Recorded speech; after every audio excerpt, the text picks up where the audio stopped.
हाय, good morning.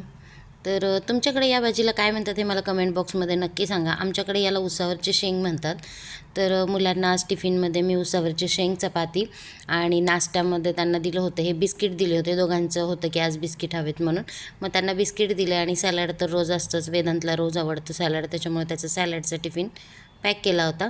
आणि नंतर त्यांना भाजी चपातीचा टिफिन पॅक करून दिला. ते गेले. नंतर मिस्टरांना चपाती खायची नाही, त्याच्यामुळे मग मिस्टरांना भाकरी करून दिली टिफिनमध्ये. आणि इथं मुलांचा टिफिन भरला, त्यांचा टिफिन भरला. रोज सकाळी भाजीला काय करायचं किंवा नाश्ता काय करायचं रोजचं टेन्शन असतं. आणि मुलांना रोज तेच नको असतं, भाजी चपाती नको असतं. आता हे 2-3 दिवसाचा गॅप पडला होता, आम्ही थोडं गावी वगैरे गेलो होतो, त्याच्यामुळे मग हे भाजी चपाती घेऊन गेलेत.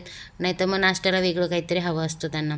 पण आज मी त्यांना बिस्किट दिले आणि त्यांचंही होतं की आज बिस्किट घेऊन जातो. मग ठीक आहे म्हटलं, बिस्किट घेऊन जा. मग इथं मिस्टरांना भाकरीचा टिफिन केला.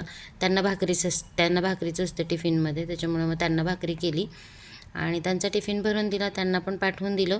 आता घरातली बाकीची कामं. माझा चहा थंड झाला आहे, मी केव्हाचा चहा काढून ठेवला होता, तोही थंड झाला आहे. म्हटलं अगोदर यांचं सगळ्यांचं होऊ दे, परत त्यांना लेट झाला की मग चिडचिड होते सगळ्यांची. त्याच्यामुळे मग पटापट आवरलं, त्यांना पण पाठवून दिलं, टाटा बाय बाय केलं.